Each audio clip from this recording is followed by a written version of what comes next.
It's Tuesday. You guys know what time it is. It's time for the Hey. conversation. Hey, Erica, how are you? Hi, sweetie pie. Ready for the conversation? I am. I am. Mm. But we have to do our little check-in. So I survived Father's Day. Good.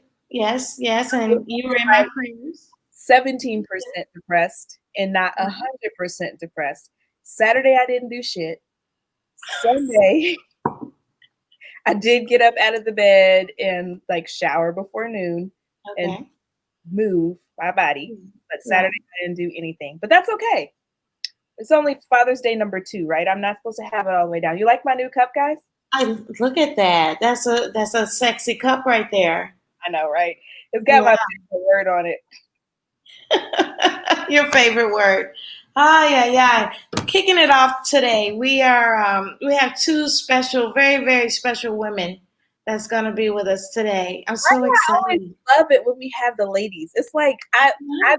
I get so excited all day long when there's lady chefs coming on with us. We No get, offense, we guys, get, brothers, we we do, we get goosebumps. I know, You know. right? Yeah. So we're gonna let them introduce themselves. But you know what, Shanine, I'm gonna let you break it down to everyone what we're talking about today.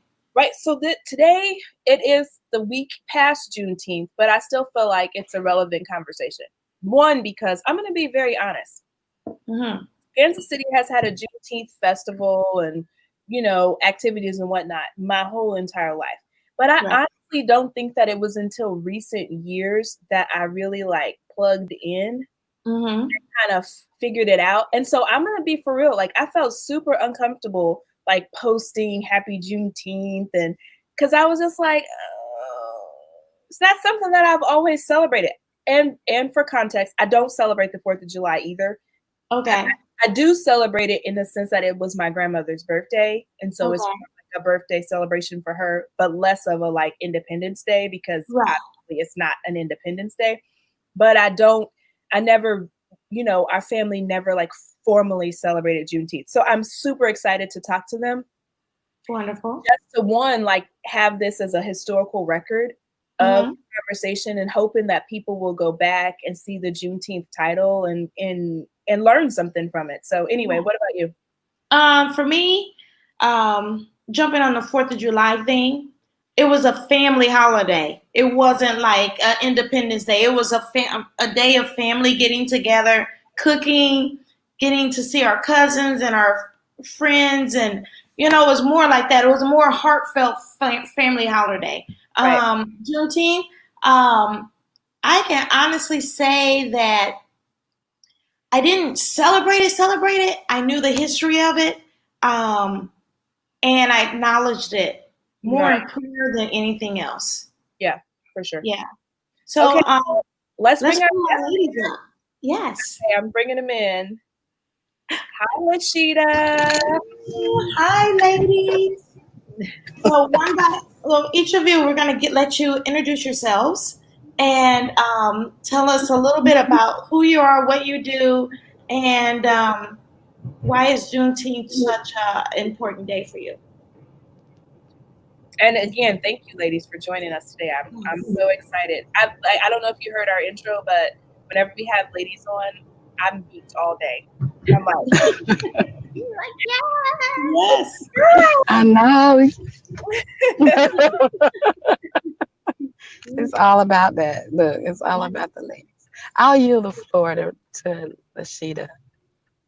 Okay, Lasheeda Perry. I'm originally from Philadelphia. Well, I was born outside of Philadelphia, but Philly is home because I graduated from high school there. And then I'm one of eight. I have an identical twin sister. Oh wow. I didn't know that. Out there. Yeah, I just got off the phone with her, so I just literally it's on my mind. But culinary for me started in high school. Luckily, we had a culinary arts program. I originally wanted to be a lawyer, though, because I'm being one of eight. You're always debating, right? Like it's just natural. It's in you. But my mom got really sick, and she was straight to the point. Like I'm not going to be here much longer, so you guys need to decide what you're going to do. And that's when I joined Careers Through Culinary Arts program that helps inner city students get into the culinary and hospitality industry through life skills, essays, competitions. At 17, I was cooking Chilean sea bass and stuffing quail. That's what we were doing in high school. And with all of that, I won a full tuition scholarship to Johnson Wales University. And that's where I decided to double major. And I realized that I don't like butchering meats and I don't like the front of the house. Just do the job without people. Like if I didn't have to interact with people and I could just cook, that would be my perfect scenario. But unfortunately, it is the hospitality industry. Right. And I do love people. I don't want it to be that I don't love them, but just the serving aspect of it, that was just not my cup of tea. So I decided to do bacon and pastry with a concentration in career writing. After that, it was straight to Four Seasons, where I started at Four Seasons Las Colinas in Dallas and worked my way up the ladder to eventually becoming the executive pastry chef at Four Seasons Hotel Atlanta. I was there for 2.5 years, and then I transferred to Beverly Wilshire as their executive pastry chef. But after 9 odd years with the company, and a 3.5 year with LinkedIn, Bon Appetit management company, LinkedIn in Silicon Valley, I said it's time for me to start my own business. And that's what I did in January. Yay! I did my own Black business. Like that's what I'm doing in LA right now. It's more of consultant and doing interim employment. But due to everything that's going on in the world, I had to pivot a little bit and do more virtual classes and online orders. So that's where I am right now. Awesome. Awesome. Okay. There you go. Look, I'm letting everybody get out. They're going into the restaurant, so I had to. They're getting food, yay! Well, I am Chef Shack, Shacafrica Simmons, the owner of Chef Shack LLC in Tallahassee, Florida. So I've been cooking probably about 40 years. And professionally about 20. Yeah, yeah, thank you. You're welcome. Professionally though, about 20 plus years. And so I came out of culinary school. I went to the Culinary Institute of Virginia College, the Culinard, in Birmingham, Alabama. Yeah, we don't get as many claps, but it was an amazing school. And I ended up starting my business kind of early. I was working with my husband's company, the gas company, and I would do little catering gigs and things like that. And so, of course, I divorced and fell on some hard times, but made my way back to Tallahassee, Florida, where I am now. And I was the executive chef at Florida A&M University for one of the largest HBCUs. Yes, HBCU love. Harder to go there. She didn't. Sorry, y'all. I always get calls when I'm trying to do something, and I'll be here all day with no calls. So, so I left FAMU and I started my own company. I was actually with Sodexo at FAMU. And I decided to start my own company, and I was working with some local farmers and growers, and I was just like, you know what, we got to do something in our communities because there's such a disparity when it comes to access to food. And so I started working with a lot of nonprofits in the area, and also growers in the area, and working with an organization called Tallahassee Food Network. And with my company, I created a program called Empowered by Food, where we went into the community and showed those, in the community how to use the food that was growing, because we had gotten a lot of grant money to do gardens, not necessarily for cooking, but to do gardens. And so it gave us a little bit of leeway to get in there and start working with our folks. And so I've been in business now for a little over 5 years.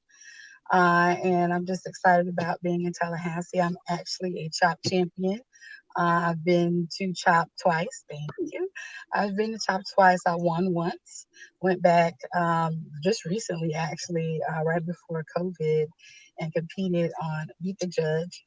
And I didn't win, but it was a wonderful opportunity. It's always, it's just amazing to be a part of the CHOP family and Food Network.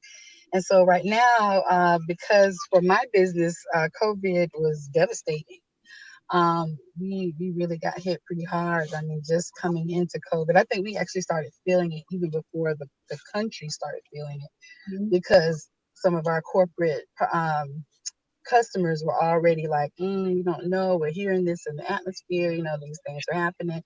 So they had started kind of cutting back. So probably in our first month going into COVID, we lost about $45,000. And so we really had to pivot like a lot of folks. And I just started taking the time to write.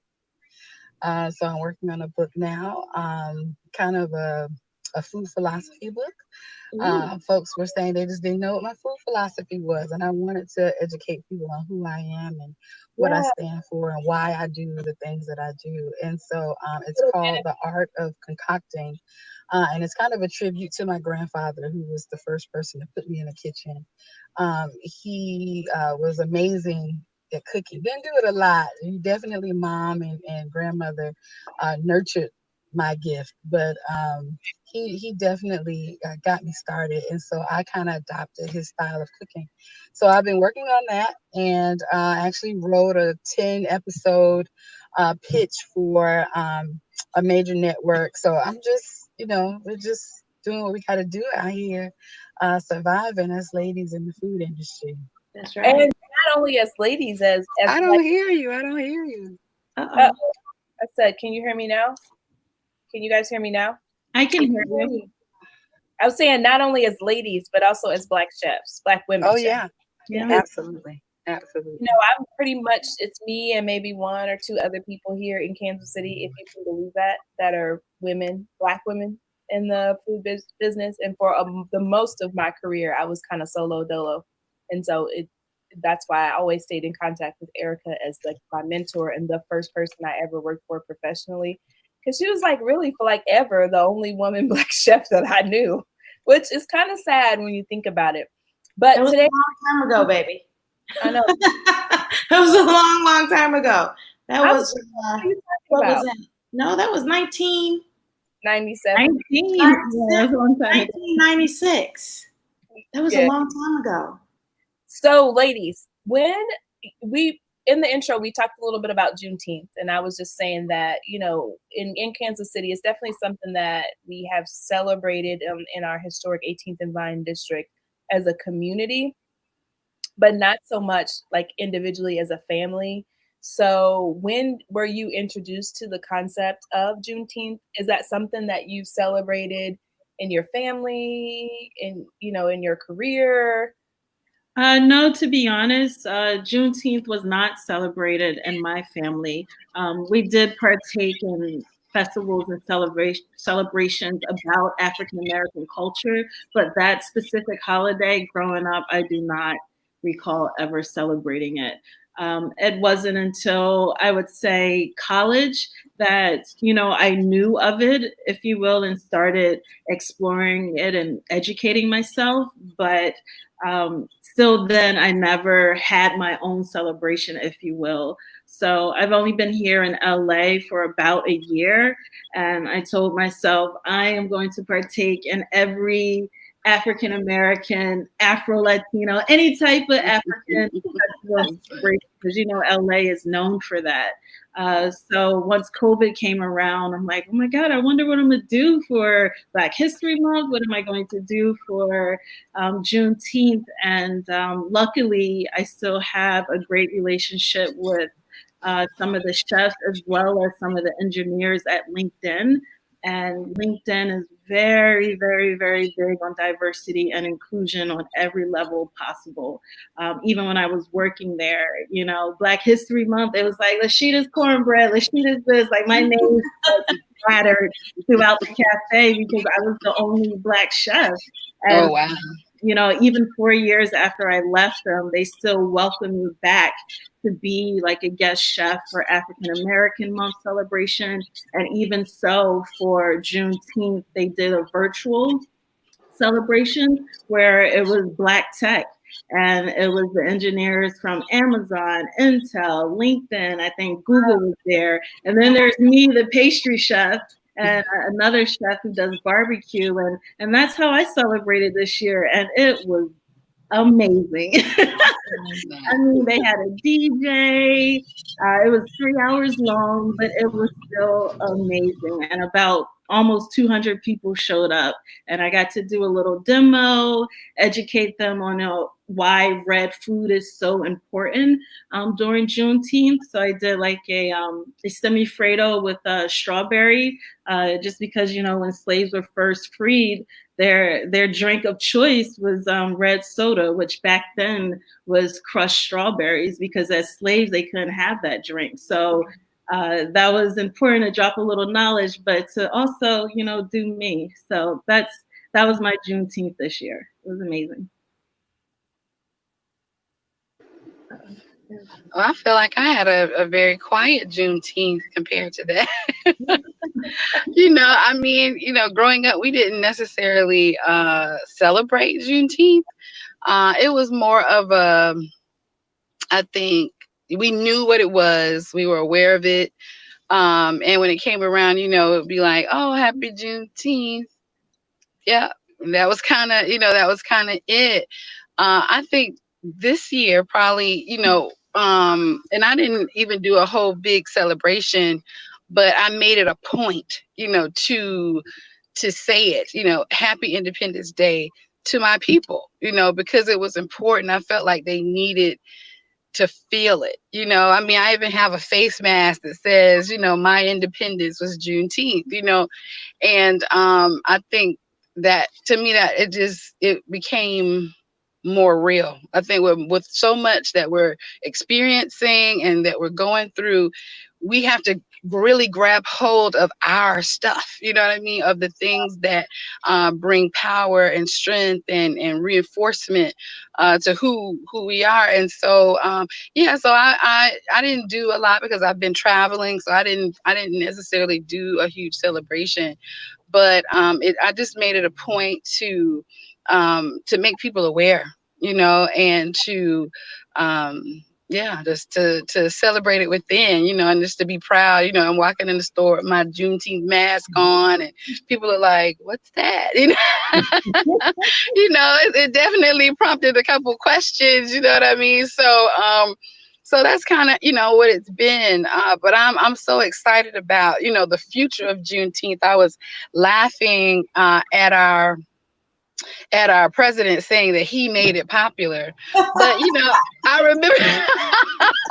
Listen, it's a joke. But I was like, wow, how dare you? But no, but that's that's who he is. I'm sorry, I just got the giggles off of that one. That was. My head hurt.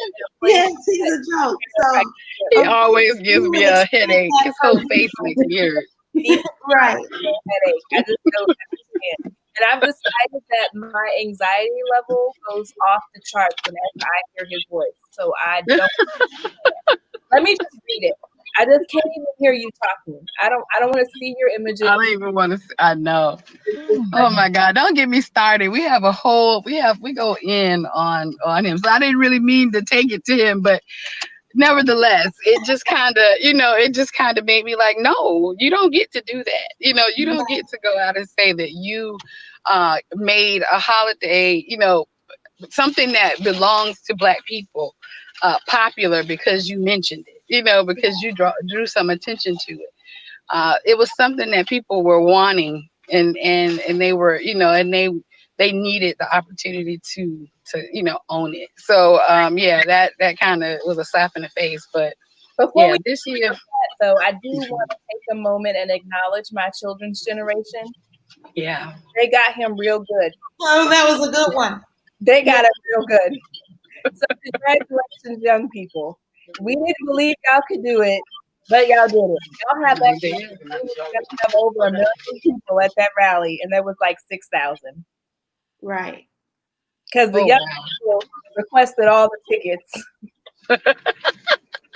And so all of his millions that he said would be watching and being in attendance, and they had some special stuff for them set up on the outside because they could only have 20,000. And I don't know how many came, like 6,000. Jeez. So congratulations. I call them the young and the restless. You guys. We need the young people. We need the young people. And that brings us to, that's kind of the purpose of this podcast is that, Erica has definitely been a mentor to me throughout my whole entire career. And while I'm in a space where I can't touch people physically, I can touch them virtually and intellectually. And in our very second podcast with Teresa, we talked about telling our story and being in control of our narrative. And there are Black students in school, there are young Black chefs who just need to see that they're not the only one. And they need representation. Community of us out there, and if we want to be in control, then we have to tell these stories. We have to tell these stories. So, what do you guys feel like in terms of like a food history perspective with Juneteenth? And I think that I'm at a point now where I really feel like, I don't know if you guys got a chance to watch our last show with Kenny Gilbert, and we talked about cultural appropriation in the culinary world. And now we're talking about, putting ourselves on a platform in a space of authenticity. And how do we, especially as women chefs, how do you guys feel like you're going to move forward with telling your story and preserving our food traditions in a very authentic way? That's an excellent question, especially now since I'm self-employed. The last few weeks, I've just been pondering about how I can make an impact, how I can touch, because, our industry employs the most Black Americans ever. However, they're in entry-level positions. And to me, that you can't tell me that a whole race is not wanting to be leaders. Like, clearly there's a lack of leadership, there's a lack of development that's being held against our community. And unfortunately, from being in luxury hotels and restaurants, I've seen that firsthand. And unfortunately, there's times when I've tried to speak up and I was silenced, or I was told, Lasheeda, you're pulling the racist card, or, it's so many things that I had to carry throughout my career that, even sometimes it made me doubt how authentic I was being, because I was even afraid to speak up at times due to retaliation. But saying that now, I always tell aspiring chefs, especially Black ones, I'm like, I will never raise my hand and say I'm the most talented chef in the room. However, emotional intelligence, I think, is what's going to be key to bridging that gap. We need general managers, hotel managers, and so forth that can really bring us where we need to be. It starts with them. And unfortunately, I only know like 2 Black general managers, and they can't do it alone. So we are relying on the white managers, the Hispanic, because there are a lot of Hispanic leaders within the hospitality industry. And I've been told, I'm going to promote this person because they're bilingual. So, what does that say to the Black person? Oh, I'm not going to get promoted because I don't speak Spanish. I have an app, and I have been able to communicate very effectively with my Google Translate. That is not a reason not to promote someone. I totally agree, but then I hold the leaders accountable. Then start a program where you are Hispanic leaders now speak Spanish. I'm quite sure someone will volunteer for an extra bonus at the end of the year to do it. So I feel like these companies companies, they need to put these programs in place so that it is fair on every level. You know, because if you're working 12, 15 hours, you don't have time to go learn another language. But I feel like it's little programs like that that they can start implementing so that it is fair. But as far as what I want to do, I just have to speak up. I have to share my story. And the one story that I really want to share was 2 years ago, I was invited back to Johnson & Wales to be their distinguishing visiting chef. And that's a big deal at Johnson & Wales. And That's awesome. yeah, it was amazing. But when I went, I looked in the audience and there were a lot of Black students, more than what was there than the entire 4 years I was there 10 years ago. And as I was scanning the room, I'm like, but where are these students going after Johnson & Wales, CIA, all of these amazing culinary schools? Because I'm like, they're not at the Four Seasons. I've worked at 7, 8 properties, stayed at several properties. They're there, but they're not there as leaders. Right. The MITs that are coming in, they're not African-American MITs. So you can't tell me that they're attending this 4-year university. So I want to know what's happening between the day they get their degree and where they're going after that.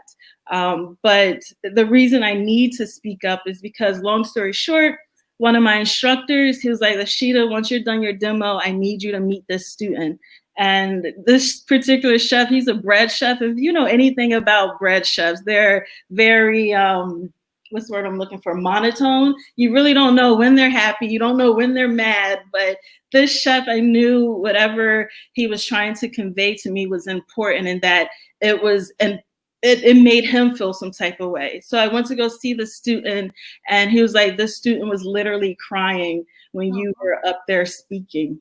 And I'm trying not to cry because this is a story that I have not shared with too many people, because this chef had the emotional intelligence to say that this Black young student needed to see someone like me. It had nothing to do with the food, probably. It had nothing to do with anything but the fact that he does not see enough of him in this industry. And I applauded that chef, because that's the point of having diversity in a work environment. You'll be amazed what that can do if he doesn't see that, or he's been told. I was told before I joined the industry, Lasheeda, you are walking into a white male dominated industry. I was told by white people, I was told by Black people at 17. So why would they tell me that?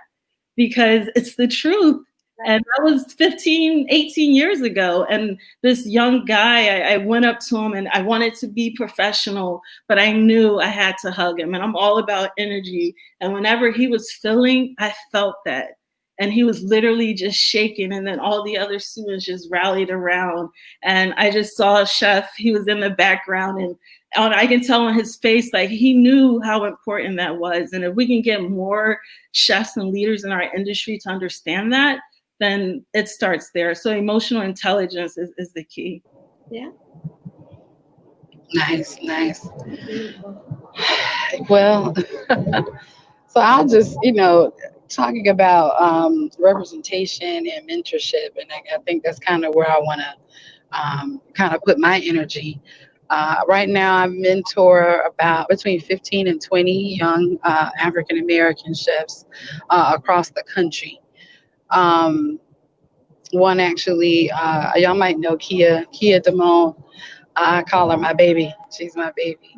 But she reached out to me the first time I ever met her. She reached out to me and was like, can I meet you? And I had one chopped, and it was going to air like the next day or something like that. And I was like, sure, why don't you come and, come to this event and we'll talk, we'll meet. And I guess I had met her before, but I didn't know who she was. She knew me, but I didn't know her.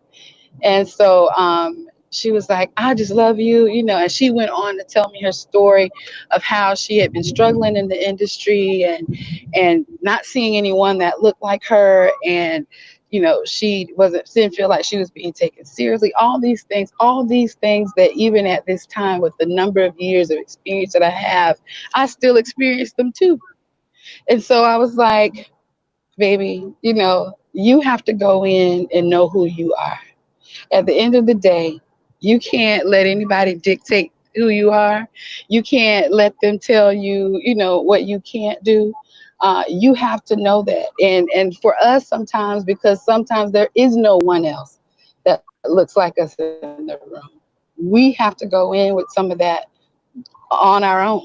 And as we start to educate them, I think sometimes we have to just do that, educate them on who we are and how, and our skill set and what we know about food and our palate and all those wonderful things that go into being a culinarian. Then we kind of can win them over. But sometimes I don't even care about that, right? We just have to go in, represent, do what we know how to do, and it's like deuces after that. You know what I mean? And that's how we have to handle ourselves. Even going in a room with black male chefs, sometimes it's like, oh yeah, and you're kind of, I feel like, diminished in a way. And then you have to kind of show who you are, and it's like, oh, okay, oh no, she really does know. And so that's kind of been who I want to be, to the young chefs that are coming up, to those who are facing the things that we have faced in this industry for many years, is that representative, that voice, that person that's going, and no matter what they're facing and no matter what they see and come up against, that they're overcoming it. And it might not always be bright and shiny. No. Sometimes it's just I got through it, and Right. okay, we're gonna do better the next time, kind of thing. Right. But a representation was what I had. I saw the one person. I saw one black female chef, and she was so confident and she was so cool, and she spoke with authority to her white male counterparts, and and I was like, I want to be like her when I grow up. Right. I want to be like her when I grow up. And it just, and I didn't mean to be a chef. It wasn't like I went out to choose and chose it. I cooked for many years, and I actually went into midwifery. I was a midwife. I was delivering babies. So I wasn't even thinking about it. And I was going to school for it. I was going to go to school to be a midwife. Officially, I was they call it an imperial midwife. And I was going to go become a nurse midwife. And the school closed when me and my husband moved to Birmingham. And he was like, go to culinary school. We had been seeing all these amazing commercials with cruise ships and beautiful food and the celebrities and all that stuff, all the stuff they do to get you to come to culinary school. That's not true, right? Because you'll be washing dishes first. So peeling potatoes, okay? Exactly. Many potatoes, cutting fruit, like so those were the things that but that was what I saw. You know what I mean? That was what I saw. And yeah, so it was important for me it's still important to me to be that representation, because it was someone who was there for me. And they, and I kept having the opportunity to see people that look like me. And this, even with the book, with Tokes and Black, it's like 101. Wow. And people are going, wow, I didn't know it was that many chefs out there. I didn't know it was that many black. Well, it's 101 times, honestly, that we're out here and we're doing it. We're not, it's not always a huge, hoopla about who we are, but we're out here and we're doing what we got to do. And yeah, and that's kind of, that's going to be my Juneteenth tribute right now. I'm going to go out and keep representing, keep encouraging women of color, chefs of color. And I don't stop at that, because I do have young white chefs that, ask, can I mentor them? So I don't not do that. But the first, first and foremost, I want to uplift my own people. And so, I do make it a point to, to give them some special attention. So, yeah, that's my That's my Juneteenth tribute. So both of you ladies talked about representation. And so I just want to talk about this because we're still in the topic of Juneteenth. So this weekend, and Sha, both of us are Food Network alums. And so this weekend during Juneteenth, Food Network decided to post a video of Chef Amberelle making jerk chicken. Oh my God. So I reposted it on my Instagram and added her. I said, that shit I'm talking about.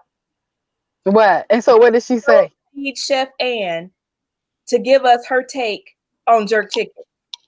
But that's how she reposted it to her page, but I'm just saying that that's the frustration. As a Food Network alumni, that I think that they've been a little tone deaf. I think that they have. I honestly get the impression that they're like, ooh, maybe if we just write it out, this will go away, and we don't really have to say anything, and we don't really have to take responsibility for the ways. I mean, like, people have made memes of that whole macaroni and cheese debacle with the with the Brussels goddamn butternut squash. Yeah, that's crazy. And I mean, and the thing is Sonny's right there, so it's not like she was participating. She can't be like, y'all know this ain't right. This ain't no macaroni and cheese. You know what I'm saying? But it's just again, I've actually had conversations with the executive producer of Chopped about, programming on Food Network and why there aren't more African American chefs represented on the show or on the network, and why the ones that are on Sunday at 1 when Black folks at church. You know what I'm saying? It's like, you know what I mean? It's like, what are you doing? You don't want them to be successful, because the audience that would tune in is at church, at dinner, you know what I mean, at mass, whatever. They're engaging in some kind of religious representation, and it's it's not fair. It's not. And then you go, oh well, there's not a market for it. It absolutely is. People are hungry, and in this atmosphere for it, why do you have Amberelle making jerk chicken? Right. There's a market for somebody who wants to learn how to make the damn jerk chicken. But why does she have to be? It's a market for Black. It's a market for something soulful, and they don't have the Black chefs right there, right in their reach, who they can say, here you go, put this, plug and play. They really don't. I mean, Marcus is, they're stretching him to the limit.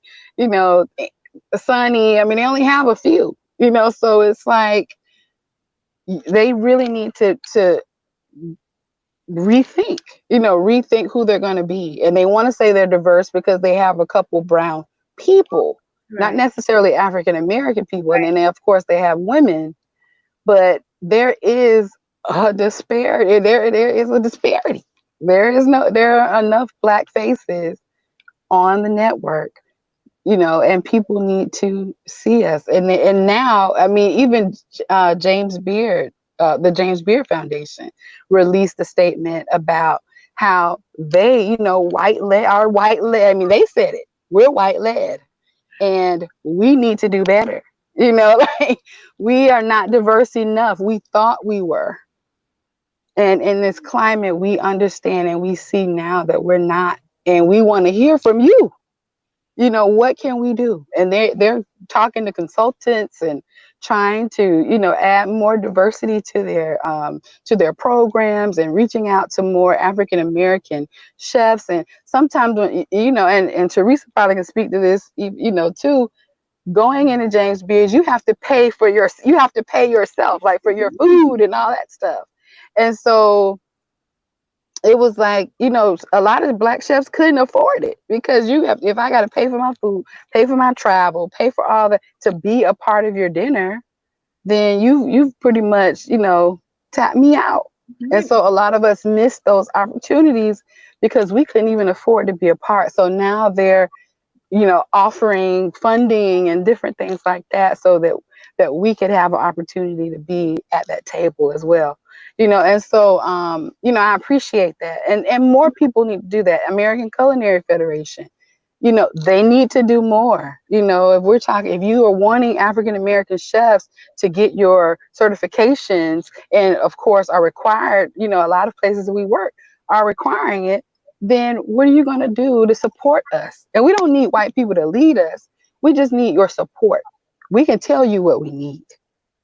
We can tell you what we need. And that's been the thing too, is we've been hearing from them what we need. And our voices aren't necessarily being heard. So, yeah, girl, I'm with you with Food Network. I have had some conversations. I have had some conversations. I was hot. I'm hot too. I didn't even see that. I didn't see that either. Yeah. It's like, where's the seasoning, ma'am? No. What are you doing? Girl, don't get me started. Don't get me started. Oh my God. Listen, when you had a white chefs making, grits and all this, I'm like, listen, y'all, stop. Fat back and stop it. They start out with these recipes are so complex. It's difficult. It's not difficult. It's not difficult. Like, you're doing something. This is so complex. It's so difficult for me to make this chicken because it's not in your DNA. And that's why you shouldn't. I'm not over. That's something. It's not in your DNA. Listen, I ain't say that, but I might take that. Can I coin that? I'm not doing. It's not in your DNA. Okay, I'm not Chinese. I don't. I'm not Asian. I can't. So ladies, if we think back, and just for me, thinking back, Food Network, James Beard, I'm just going to touch a couple on those too. Yeah. Thinking back on the history on that. 1998. Yeah. I was in Memphis. At the time, that's when the Neely's was on, Okay. It was 98. Okay, 98. Okay. Yeah, only because I was in Memphis and they were in Memphis. So it was they blew up. And I was at the Peabody Hotel as their executive pastry chef. Mm-hmm. And it was, everybody was so excited. Oh my God, there's this Black couple and they're cooking barbecue and they're doing the mac and cheese and this and that. They lasted maybe about 5 to 6 years. They had chefs that jumped in there. And for Food Network, I'm not speaking for Food Network, but just the way that they looked at it from maybe my point of view, as I'm looking through the window, that 5 to 8 years, that was enough for them. You want, like, we got that check. Okay, let's move on. Right. And that's what most people say. It was they had the Neely's. Oh, they got the Neely's. They have this person, they have that person. Oh, we have an Indian chef over here. Yeah. And this what kind of what kind of made sense to me. India Ari was on Facebook and she was upset about the industry. And she was saying, I'm a dark-skinned, she's beautiful, dark-skinned, very all-natural woman. I didn't fit that, mainstream. And that's how they look at every category of us in any industry, you know? And so they pick, this one fits right here. This picks, and this is going to last for maybe 2 to 3 years. Let's see how long they can run for, So who's out there right now? And I'm not picking on anyone. What's her name? Sunny? Yeah, Sunny. Sunny's been on Food Network for a long time. Long time. She was up there. She started when Neely was there. The Neely's were started. That's just, I think, it's very hard.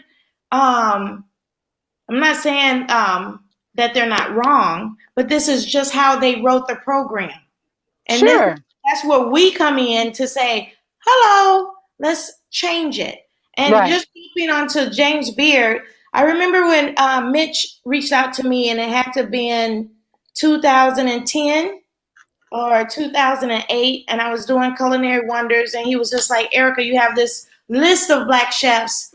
How can I talk to them? I'm like, here's the phone numbers. You can talk to them. They are waiting for you they're waiting to be reached out. They don't know how to say hi. That's the problem. They have a hard time getting past that barrier. Or, oh, well, they may take offense. We're not going to take offense to anything. We want to be out here. We want to be seen. We want to, be mentors. That's all I knew what to do in the first place. Only because, and Shanita could tell you, the day that she walked in at 16 years old into my kitchen in Lake Ozark, Missouri, and that was white as lily white. And I was the executive chef. 2 Black people on the property. Yeah. And she was like, I was like, oh, here's my baby. She was my very first culinary baby. Mm-hmm. I have many, and I'm so proud of all of them. But it was scary. It was exciting. I knew that I had to step up to pass on. I worked in Detroit. I was in Detroit for my culinary experience, and I worked under all Austrian and French chefs up there. Wow. They didn't speak English to you. They threw hot saute pans if you fucked up, and I was in pastries, and they would pull me out of pastry and throw me on garmager. Let's go. And I'd knock it out. And they weren't expecting that from a young Black girl, and we all know as Black women, we had to be 10 times better than everybody else, regardless of where they put us. That it felt like at times. You had to work 10 times longer, 10 times harder, and you couldn't mess up. Yeah. No, you couldn't. You made one mistake and, she was awful. She's a good chef. Yeah. Like, you just could not make a minor mistake. And even along with our other Black chefs that we were working with, we couldn't mess up in front of them. They make fun of you. They were worse than the white chefs, but you had to impress the white chefs than you did the Black chefs. And I think we're all still trying to come out of that to a certain degree. I just want to kind of touch on that because I know James Beard tried. They've been trying for the last 12 years, and they've come a long way. They have so much more to go. And that's what they said. I mean, they thought they were doing good, but they realized that they had some huge gaps. And that's the thing. People put resources in front of us, and then they leave huge gaps. And then they go, oh, now, but the resource is right there. It's right there. Oh, you want that? It's right there. You just gotta jump over. And and that's the thing that does need to be addressed, and I'm glad that they are, and that's the same thing for Food Network needs to take a look. It's others that need to take a look at what they're doing, but most people now are just hungry, like they want Black. Oh, you got Black? Oh, you got Black? And if their food, they're like, oh, good, they got Black chefs. And they got 101 of them, so it's like, how many interviews have y'all done since now, you've gotten this exposure from a lot, right? You do it a lot. So people, like every day, you know what I mean? So we're hungry. And so now we need to have an answer. We need to, because now they're just going, what you want, what you need, what can we do? How can we do it better? And we need to have answers for them. Food Network, what I would like for them to do is be serious. I love and I love her contribution, but she's not a chef. She's a radio DJ that you guys put on TV, and you're coaching her through this process. Is she a good cook? Great. Yes, she is. But if you're trying to inspire young people to move into this industry, that's not the model. Bring back Tanya Holland. I love that show. Bring back some of the real people who are really cooking and really innovating and really stop tokenizing us and display us in a very serious way. Stop getting people who are on there shucking and jiving and being ridiculous. I'm tired of that.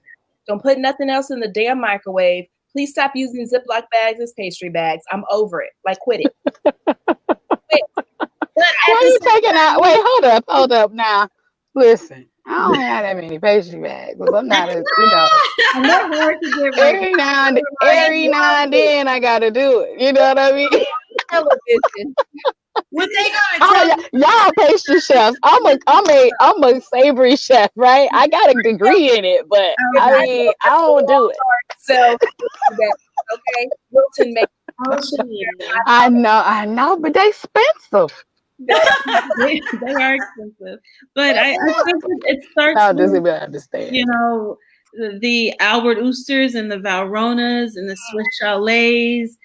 They need to get involved. Cisco, all of our vendors, U.S. Foods. Where are the think they brown have faces, been. Lasheeda? Where's the brown faces of those companies? They're Yeah, all I you do. know I what? had a friend that was one, and she was One. currently laid off, and she You got know? laid off after a Yeah. couple months. Because but majority sometimes that's of them it. are That's all it Latino. takes.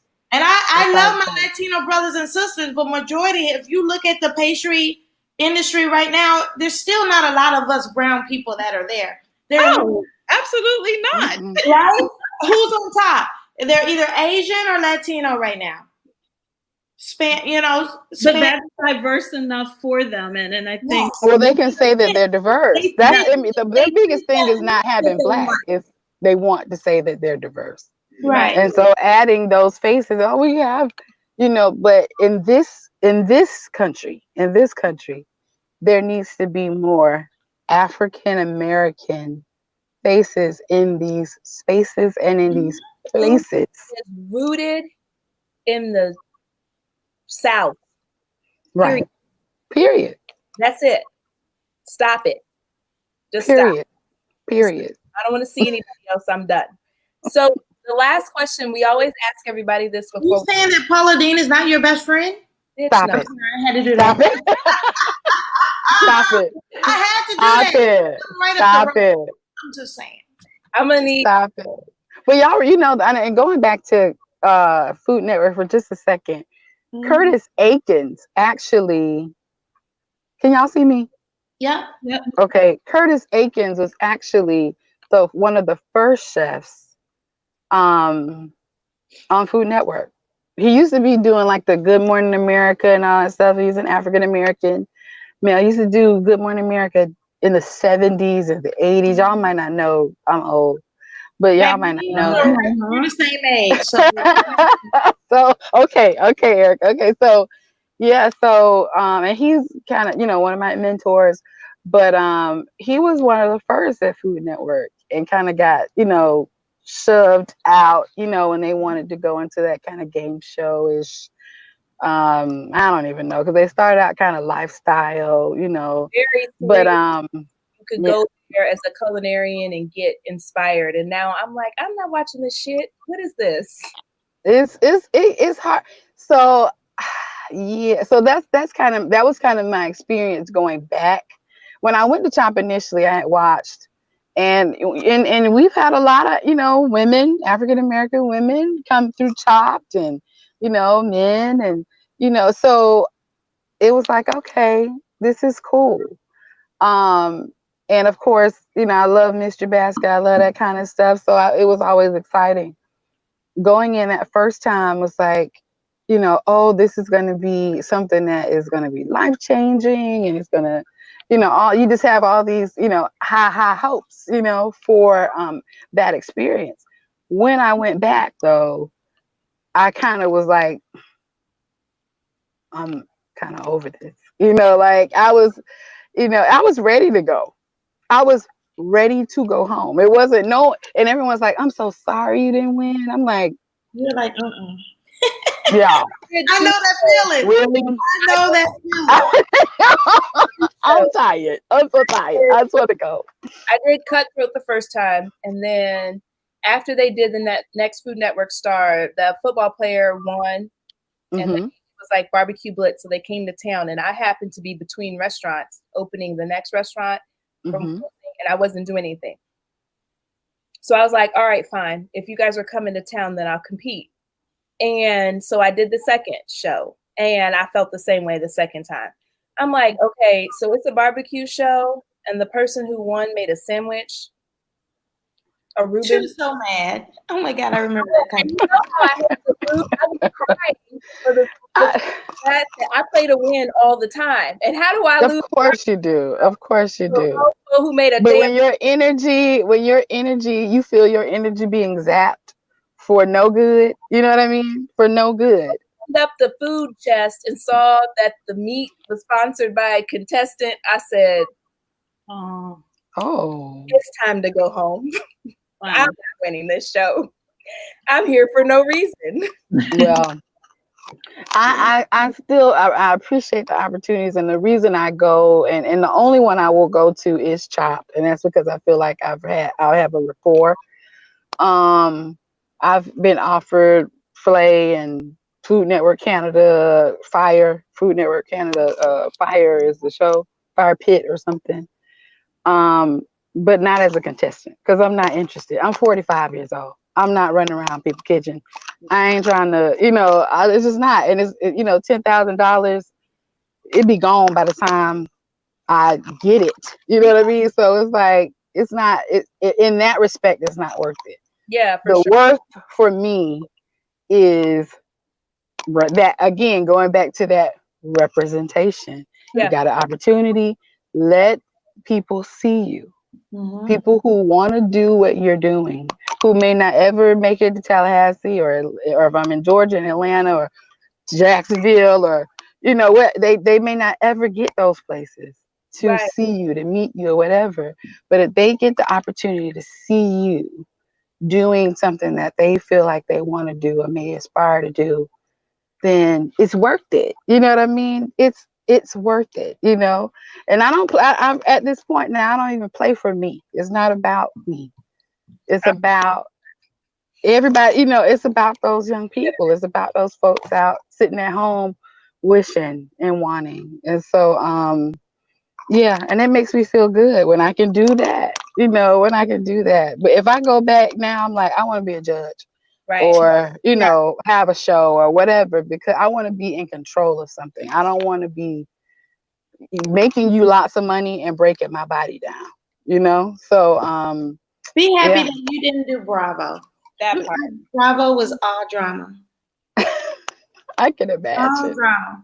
By the time I was halfway through the show, I said, when you guys vote me off, can you make sure there's 2 margaritas sitting? Can you make sure there's 2 margaritas right there? Right there. Right there. Right there. Listen. And when I walked into the hotel, because I was on Top Chef Just Desserts the first season. Mm-hmm. And I got to the 7th episode. And I said, I don't like you, and I don't like you, and I don't like you, and I don't like you. They kept a girl on there and she's such a sweetheart. They kept a girl, she was in the bottom 3 every time. And then they took it to the end. But it was drama. It's a business. Now it's not about, it's drama. Who was going to win. They wanted. It's not the most talented. It's the story.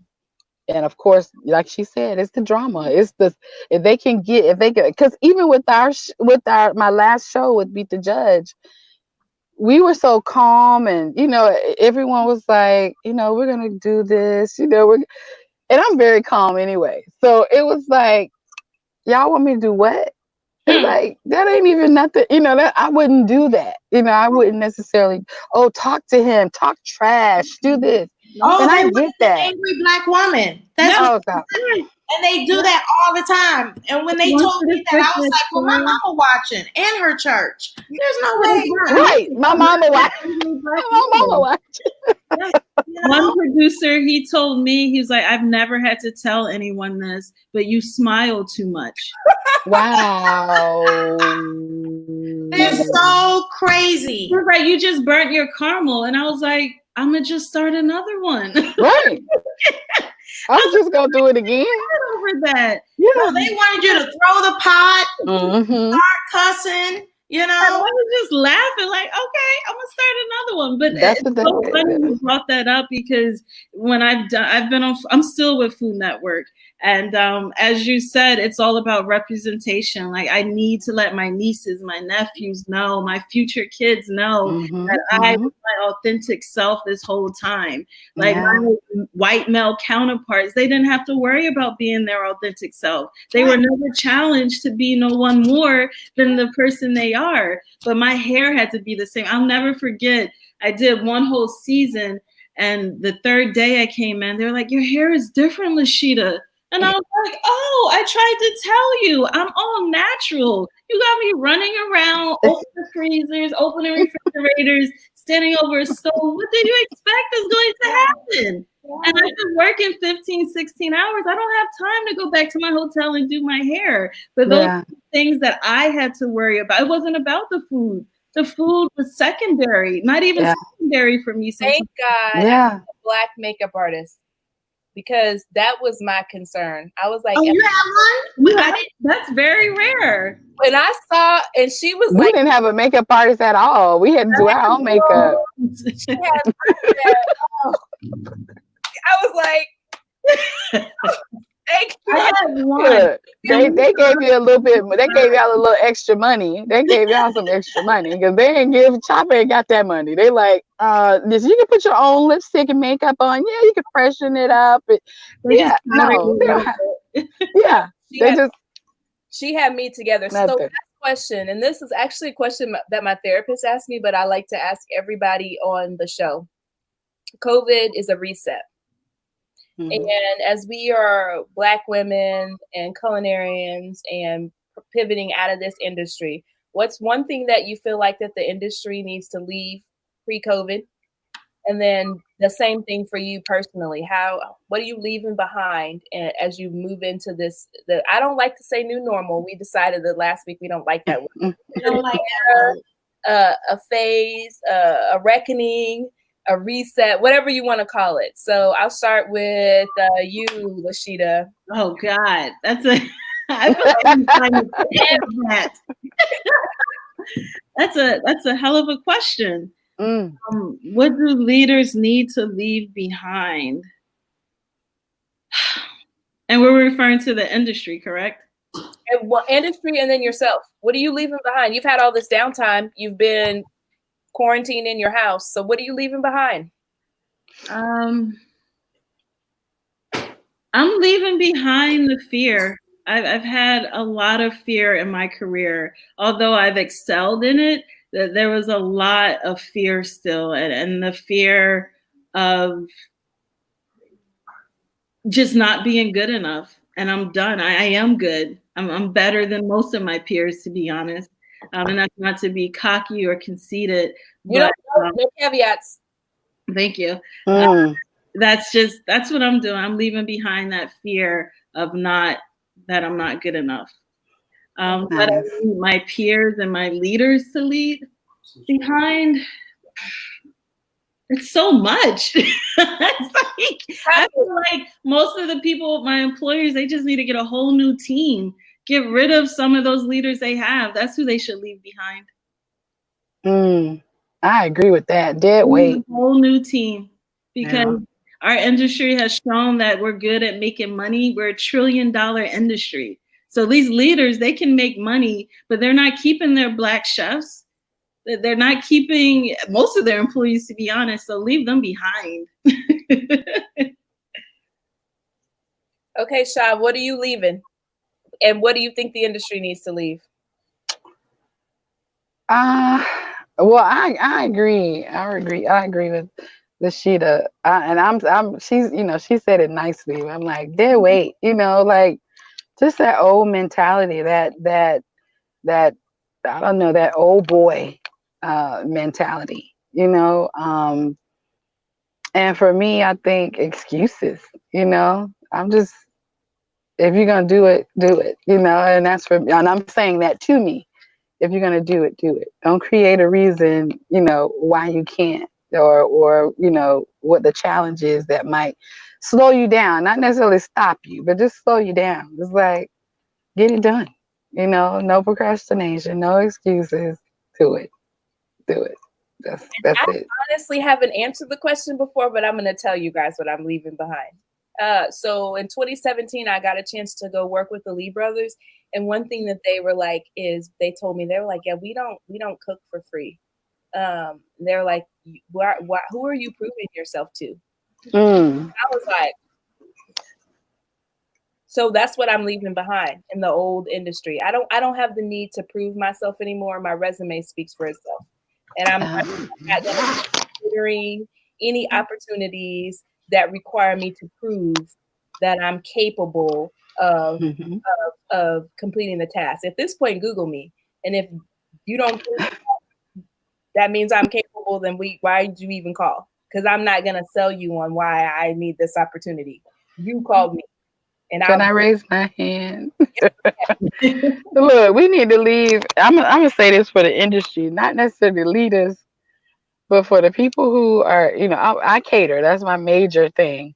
Me too, I just want to leave behind y'all to leave behind $10. Okay, girl. a plate. Leave leave $10 in 1979. Can we leave it? Oh Can my we leave it in God. 1979? That's what it was in 1979. Right. So we're now 30 plus. Let's just go ahead and know that it costs you 20 plus to have anything. I mean, that's the small. Okay, and if you're a pastry chef and you make cakes, let's just leave behind the $100 cake. It ain't no $100 cake for your wedding. It ain't. Okay, go ahead. Your wedding cake gonna cost, 1,000. Maybe 500 if you want a little small cute. Let's just do that. We need to educate You know what?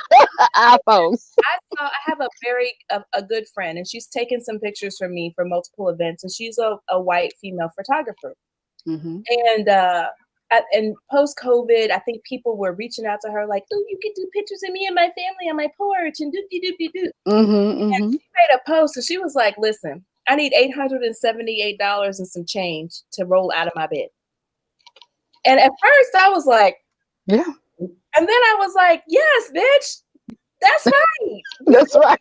$878 and some change to roll out your bed." So as That's right. Black female chefs, I think that's something else that we have to leave. Stop working for underneath your worth. It's okay for Karen and them to tell you they need $863. Lasheeda and Shanita can say that they need $863 too. I'm at it. But when I say that to people, they want to clutch their pearls. I'm like, listen, I don't come into homes for less than $2,000. Like, I don't even come in. So then that's when we start this 2,000. Then we start talking about what you want to eat and how much that's going to cost. So when I do personal chef services, catering, we get a little creative with that. But yeah, I don't blame her. I don't blame her. It's people have to know their worth, and we got to stop apologizing. Like, I'm sorry. I'm not sorry. You listen. I got student loans. I got Look. greens, beans, tomatoes, potatoes. Okay. and I wrote a song about it. This was fun. Ladies, we're gonna have to wrap this up. Yes. I have baking to do. I still gotta go and bake 3 more hours. And what did she say? Oh, hurting industry, undercharging. So that's Chef Vicky down in Fort Lauderdale. She says chef who do undercharge are truly hurting the industry, and it's very true. Yeah. On that note, we're gonna say thank you so very much. I love you all. I can't wait to be in the same room with you. Yes. In the future. Cooking, smiling, having a drink. Yeah. It's always good to have a little tequila close by. We need some Uncle Nearest. That's what we need. There we go. Next, I just want to let everyone know, next Tuesday, we are celebrating. Yay! Toxic Black. And I'm so proud to be in this book with you ladies. And I love you. I got tears in my eyes. Oh gosh. I'm a big baby. I cry about everything. But next week we are gonna have some of the guests are gonna be out of this book. And we also gonna have Alan back, who is the photographer of this amazing creation. Batman. He pulled us all together. And I can't wait again to say this, be in the same room. Yeah. And baby girl is coming with me. Shanita's coming with me. Yay, Shanita. My baby. She's going to be there with me. And we're going to hug finally have some hugs. Hug time. Even if we have to wear hazmat suit, we were still going to hug each other. So, Hazmat suit. Okay. A looking, mask is enough. Mask enough. right. A mask is enough. Looking forward to seeing you guys, and hopefully you tune in next week and jump in there, add some comments. Even if we can pop you in on there and say, hey, my page is blah, blah, blah. This is my recipe and this is my story. And we're going to put as many chefs as we possibly can and just rotate. Yep. It'd probably be a little more than an hour. Mhm. Yeah. But we want to showcase, we want to sell this book. And ladies, again, you're amazing. Thank you so much. I appreciate you guys.